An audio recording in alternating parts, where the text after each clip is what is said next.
Assalamualaikum warahmatullahi wabarakatuh.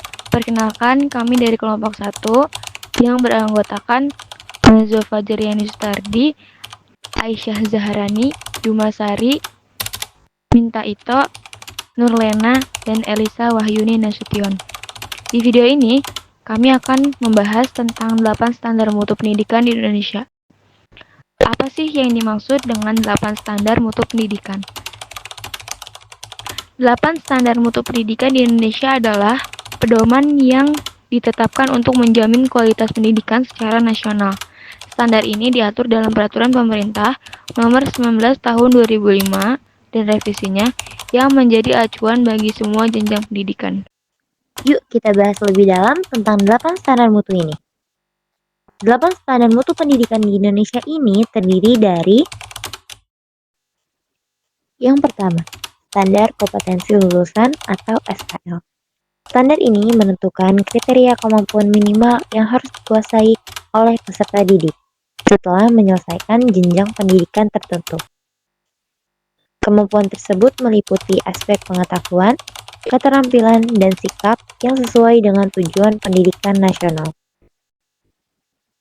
Yang kedua, standar isi. Standar ini mengatur ruang lingkup materi dan tingkat kompetensi yang harus dicapai oleh peserta didik pada jenjang dan jenis pendidikan tertentu. Standar isi berfungsi sebagai acuan dalam penyusunan kurikulum oleh satuan pendidikan. Yang ketiga yaitu standar proses. Standar ini mencakup perencanaan, pelaksanaan, dan penilaian pembelajaran. Proses pembelajaran harus interaktif, inspiratif, menyenangkan, dan efektif, agar peserta didik dapat aktif berpartisipasi dan berkembang secara optimal.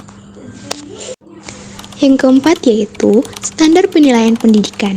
Standar ini mengatur mekanisme, prosedur, dan instrumen penilaian hasil pembelajaran peserta didik. Penilaian dilakukan secara objektif, adil, dan transparan untuk mengukur pencapaian kompetensi. Standar pendidik dan tenaga kependidikan.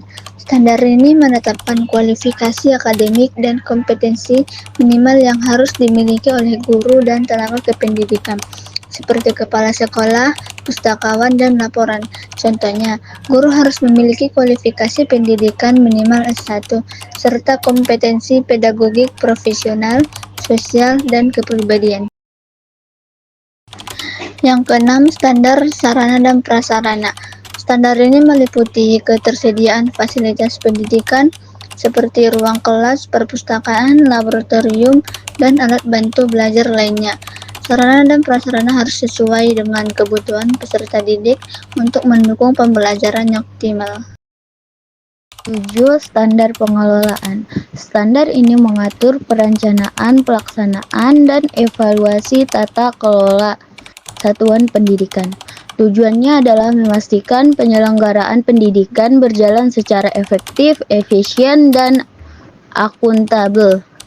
Yang kedelapan, standar pembiayaan. Standar ini mencakup perhitungan kebutuhan biaya operasional pendidikan, baik dari pemerintah maupun sumber lainnya.